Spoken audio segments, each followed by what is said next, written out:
the experiment is on connective tissues. So now also credits to my sources, and give due credit to Hunkera and also Hunkera's basic histology, and also histology text and atlas by Ross and Paulina. Okay, so there's no copyright.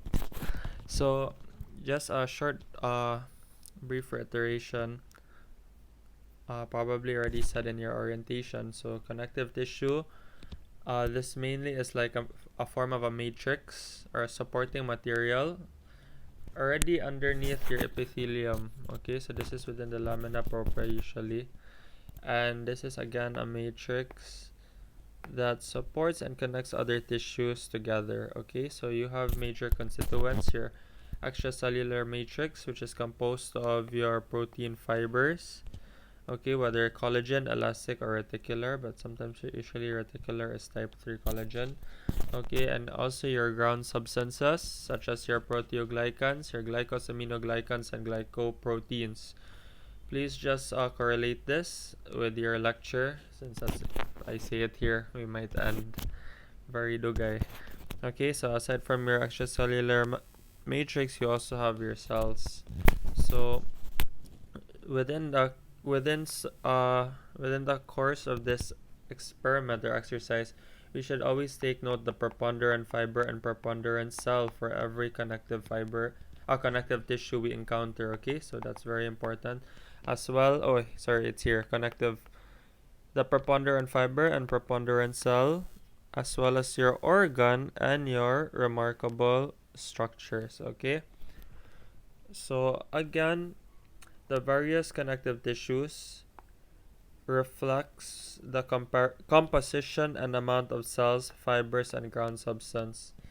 So therefore, this would give you a reflection of the structure, function, and possible pathology of each connective tissue you encounter.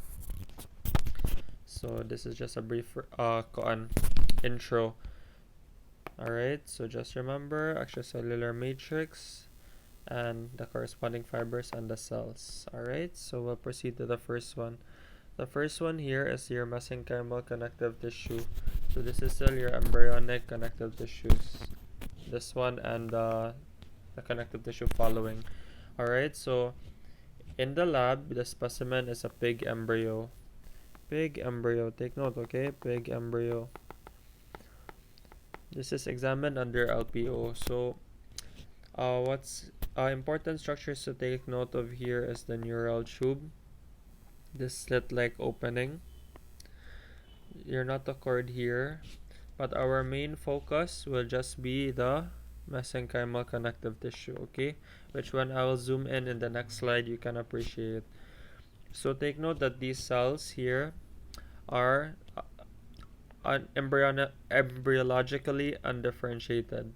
Okay, they are embryologically undifferentiated, meaning they don't differentiate yet, in short. Okay, so the preponderant cell here would be your mesenchymal cells, and the preponderant fibers would be your collagen fibers. Take note, okay? Mesenchymal cells, collagen fibers. Specimen in the lab is your pig embryo. What is a connective tissue? Mesenchymal connective tissue. The function of this connective tissue, it serves as a packing substance for the embryo, and it develops into other types of tissues. So they're still undifferentiated here, but eventually they will develop into other types of tissues later on.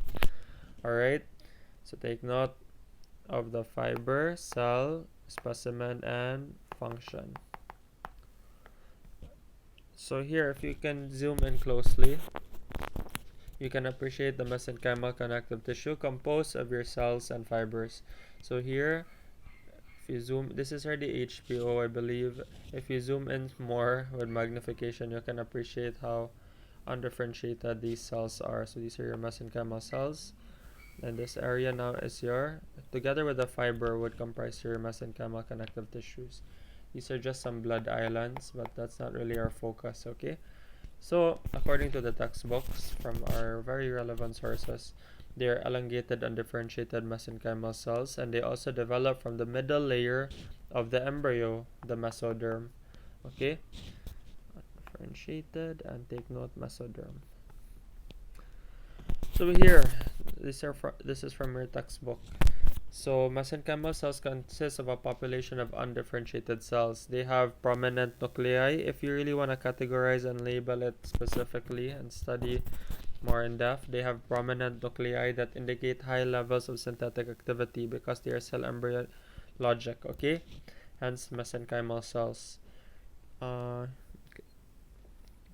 Here. Nuclei. Here are you, okay? So you may draw this and label accordingly and put the preponderant cell and preponderant fiber. Next is your mucoid connective tissue. This is also known as your Wharton's jelly, okay? AKA Wharton's jelly. There should be 2 slides for this, but I think I only have 1. Anyways, the first slide was the pregnancy in the first half. Okay, focus here. Change the color. Pregnancy in the first half. The only difference is during the first half of pregnancy, the cells the preponderant cells are more cellular and they are less fibrous.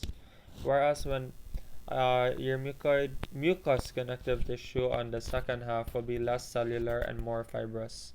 Okay, so there's gonna be an inverse relationship and opposite later on. Okay, take note of that. First half more cellular, many cells or many organs are still developing. Second half it's less cellular, more fibrous. Okay, your specimen here is your umbilical cord. Some noteworthy structures to take note of, so especially this is your amnion. Okay, so just remember that. If you also can try searching its function. Okay, so you'll also have some self to do work. So this structure here, this outer lying covering, is your amnion. Alright, so usually in your umbilical cord you will encounter umbilical blood vessels. So you will learn later on how to classify blood vessels in your cardiovascular system module, but this is a blood vessel. Okay, so you see a slit like opening here. It has a thick layer here, I believe. Let's just categorize this as a blood vessel first, okay? Anyways, we'll go there in the cardiovascular system, but it can either be an artery or a vein. A vein usually has a irregular slit-like opening, while artery has regular. And if it's an artery, it has a thicker media. Okay, anyways, don't confuse yourself with that yet. So now we go to the connective tissue. So remember, this is supporting material, as the definition of connective tissue is. So what it does is it provides gelatinous support to your umbilical cord. And also in the textbook it says it protects and insulates umbilical cord vessels. Alright, so just please take note of the amnion. So how you can differentiate this easily, especially if we're talking about actual laboratory face-to-face, is you'll see an amnion here and a corresponding blood vessel. Usually ava mani, artery, vein, artery. Okay, so in an umbilical blood vessel, there's always an ava. Okay, artery, vein, artery. So this is your mucoid connective tissue, and please take note of this. Okay, this statement here. So here, this is taken from your 2 resources or sources from your textbook. This is your umbilical cord. Your preponderant cell here is your fibroblasts. Okay, preponderant fiber is your collagen fibers. Therefore, these nucleated structures here are your cells, which is your fibroblast. Okay, fibroblast cells. Your fibers here, interspacing, are your collagen fibers. Alright, wisps of collagen rich in hyaluronan. So abundance of ground substance because again rich in hyaluronic acid, that's why jelly like. So hence fibrogelatinous support. Okay, So next is your areolar connective tissue, also known as your loose connective tissue in some textbooks. Preponderant cell here is your fibroblast. Research the just quick search for yourself, so you'll have self to do work on what the function is for fibroblasts, because this would correlate well with why areolar connective tissue is one of the most abundant connective tissues that functions for mechanical support. Also, it serves as packing material between organs, and it supports many epithelial tissues as stated here. Okay, so there are many organs as well that are lined with areolar connective tissue. If you notice some in your epithelial exercise last week in the lamina propria area, some of those specimens were lined with areolar, or not lined with, rather, because lined is that would denote epithelium, rather is supported with areolar connective tissue. So take note of its preponderant cell and preponderant fiber. So here, this is an example and of your areolar connective tissue here. Okay, so if we zoom in, this is your areolar connective tissue. Zoom in a bit further. These dots present are your fibroblasts, and the fibrous material is your fibers. Okay, and that's for your skin, another representative specimen. And here also your epiglottis, find the areolar connective tissue. It is here. So remember, some of you draw epiglottis in your stratified squamous, the upper part. So the upper part pa, because later on it will go pseudostratified. So basta this part here is your areolar connective tissue that supports your epithelium as one of its functions and serves as a packing material support also. Okay, so if you go to the textbook, also the representative organ was your mammary gland, Honkera here, and also here for your Paulina. Okay, so it's termed there as loose connective tissue. So this area here, so this is your areolar connective tissue. So when you draw it long, just draw a segment. Okay, just draw a segment of it and label the preponderant cell, preponderant fiber, and your representative specimen. And here, this is your skin. Okay, so this area here is your loose connective tissue. Okay, this whole area here. Okay, put the rest of it here. So next is your lymphoid connective tissue, and that's why there's many slides in this experiment, because lymphoid connective tissue here would apply to your Peyer's patches also, which will be the last to be taken up, and also aside from that, your appendix. Okay, so with your lymphoid connective tissue long, especially since we're gonna go to the immune system module also, I think that's 2 weeks after, just take note here. Okay, this is also termed as reticular connective tissue. Alright, so a germinal center here is the light pale area. Usually, since we're talking about the lymph node here, it's found in the cortical area, because the lymph node, as you will learn later on, you don't have to really bombard yourself with information now pertaining to the system, is that there are different segments in the lymph nodes. There's a cortical area, outer, and as you go inner, paracortical, and then medullary. Okay, so the germinal center here is the pale area in the inside. Okay, so here, pale immature cells. So when they're immature, lymphocytes have more cytoplasm. As to mature cells, when they have less cytoplasm and they are darker. So lymphocytes are usually blue. Okay, so if immature, they have a lot of cytoplasm pa, but once they mature, it's like an almond nut, if you remember in your Anafi. So they have less cytoplasm. Immature, mature. Okay, so that's why they're more pale in your germinal center. When they mature out, they go outer. Okay, so that's why it's darker in the periphery also. So just take note that this is a germinal center or area, and they are grouped to lymphoid follicles or nodules. So usually in this lymphoid follicles or nodules, you can appreciate lymphoid connective tissues already. Okay, and what the lymph node, if we dissect lymphoid connective tissue, you will see that the preponderant cell is your lymphocytes. You may also encounter macrophages and plasma cells, but preponderant, so the most dominant cell, is your lymphocytes. And also preponderant fibers is your type 3 collagen fibers or your reticular fibers. Let's stick with type 3.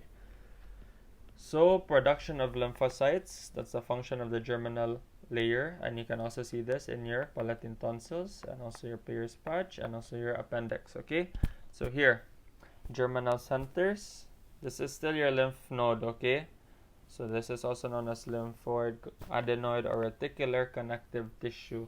How are they grouped? They are grouped according to lymphoid nodules or follicles. Lymphoid nodules and follicles. What can you appreciate? Pale area, germinal center, immature lymphocytes. Outer is darker because they have more mature lymphocytes in the periphery. Okay? And here, we zoom in closer. So here, you can draw this segment. Preponderant cell is what again? It is your lymphocytes. Preponderant fibers, collagen or collagen type 3 or reticular fibers. Okay? After completion of the immune response, the germinal center may disappear. So, you'll learn that more in the immune system. Again, so here, this is a lymphatic nodule. You can draw this segment. Preponderant cell, preponderant fiber. What is the organs? That's how you will go on. So here they are diffuse lymphoid connective tissue. So next is your adipose tissue.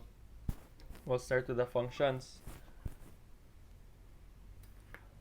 The functions is they function for energy storage, thermal insulation, adipokine, hormone secretion, and structural support. Okay, so they have a signet ring they are also known sometimes in some textbook as a signet ring cell. Okay, why? Usually the I think ring cell. Okay, because usually the nucleus is pushed to the periphery that it's gone. Or sometimes you may appreciate them. Okay, here. So what you can see, the preponderant cell inside now is your adipocytes. Preponderant fiber is your type 3 collagen. Where can you find these adipose connective tissue? And a lot. Just like here, the hypodermis of the skin, this is lined by adipose tissue. Okay, hypodermis layer of the skin. And also here, you can also find it in your subcutaneous tissue in your abdominal region. So this is depot fat. Structural fat, so an example lang to be specific is your coronary sulcus of your coronary artery and your adipose capsule of your kidney. Okay, so take note of the function, take note of the preponderant cell and preponderant fibers, and just take note of some examples for your adipose connective tissue. Okay, and that's it, also known as signet ring cell. So your elastic fibers now, where are they mostly found? In the arteries and veins. So this one, I believe this is the slide invalus of a blood vessel near the pancreas, okay, or within the pancreas. This is your LPO. These wavy like structures evident here is your elastic fibers. Okay, elastic fibers, very evident. Smooth muscle spindle layer, you will discuss that later in the next experiments. Just take note that you just draw this area, okay, and they are your elastic fibers. Here, this is a HPO version, lamella of elastic material of an elastic artery. So again, it's an artery found now, or specifically your pulmonary artery. All right, so here you can really see it now. Okay, wavy fibers. You can also draw this, a segment of that. Alright, so next is your dense elastic connective tissue. This is now a cross section. There are two as what you should draw, no? A longitudinal and a cross section. If it's a cross section, it's usually irregularly scattered and spacing nuclei according to textbook reference or characteristic. These are densely packed homogeneous collagen fibers. Okay, so it's lab-wise, it's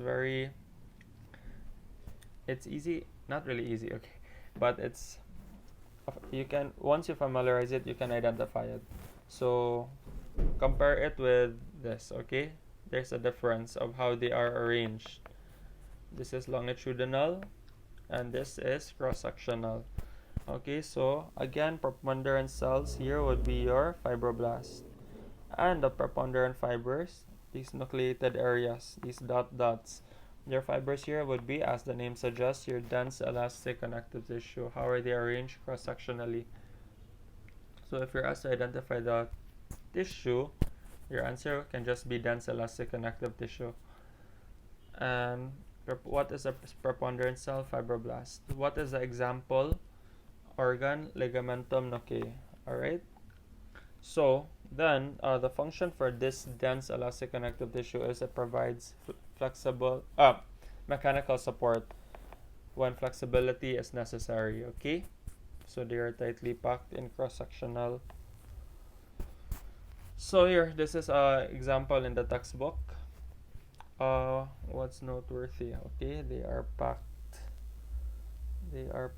irregularly. Was it irregularly scattered and spacing nuclei? So some are dots and some are. The size isn't that specific. In short, they are tightly packed. And your other examples would be your ligaments, aponeurosis, or your corneal stroma. Reiterating again, they function for providing strong connections within musculoskeletal system and strong resistance of force. Okay, this is now a tendon as to the previous one, which is ligamentum. Okay, so this is now your longitudinal section. Same preponderant cell and preponderant fiber, only difference now is the orientation, which is longitudinal. Alright, so it's more wavy as to being tightly packed. The dots you see here are still your fibroblasts, and this is now the wavy areas are your fibers, which represent what? Your dense elastic connective tissue. Okay?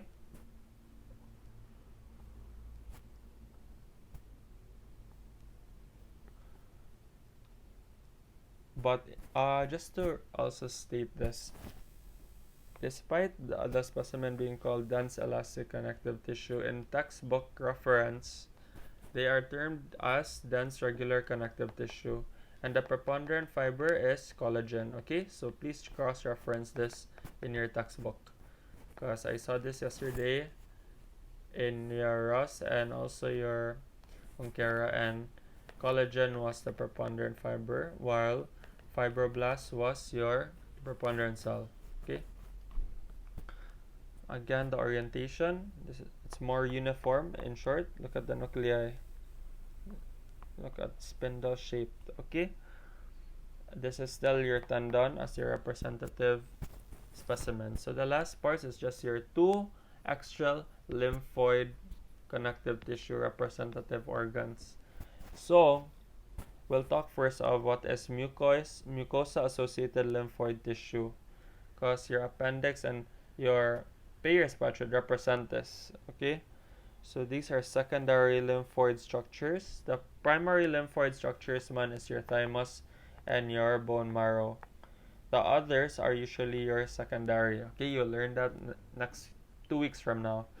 So these are your mucosa associated lymphoid tissue. What are some examples? Your Peyer's patch and your appendix. So most of the immune cells in mouth are dispersed diffusely in your connective tissue. So they are hence your lymphoid connective tissue. So that's what you will appreciate again. Okay, so in the Peyer's patch, this is usually in the submucosal area or the mucosal area of your ileum. Okay, so you studied this last week in the epithelium for simple columnar. This is your ileum. If you zoom in closer, you will see goblet cells. So if you go lower in the lamina propria, you will see these aggregates of lymphatic nodules. So again, they are representative of lymphatic connective tissue, preponderant cell lymphocytes, and your preponderant fibers is your type 3 collagen fibers or your reticular fibers. These are follicle-associated epithelium, the site of specialized M cells. So these M cells, to be specific, so this would correspond well to its lymphocytic nature. That's why it's a lymphoid connective tissue. So these are this would endocytose antigens from the intestinal lumen to antigen presenting cells. Okay, or your macrophages. So in short, in a way, they present the antigen to the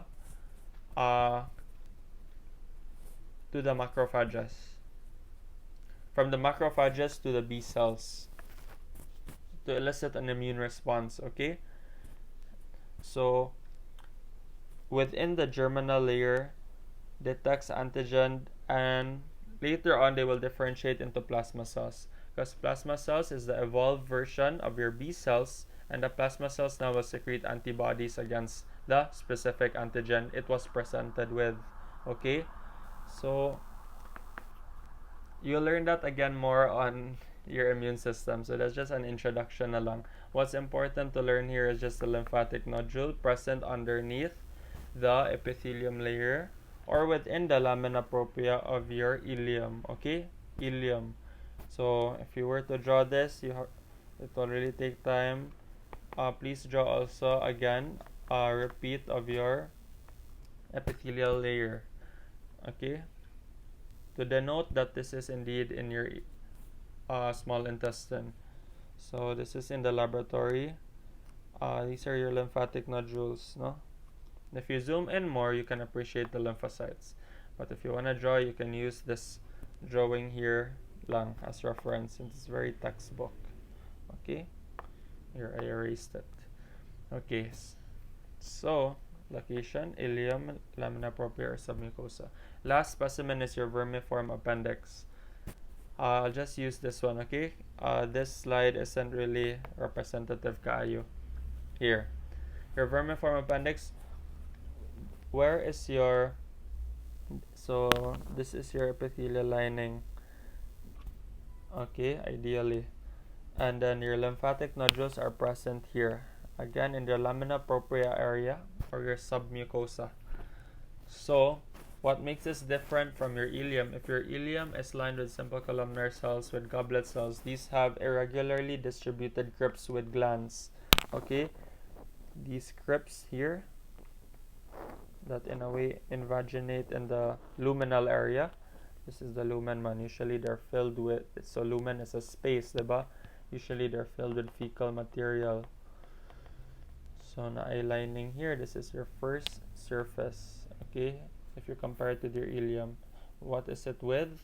Irregularly distributed crypts with glands. Where is the lymphatic nodules found? Beneath, in the lamina propria.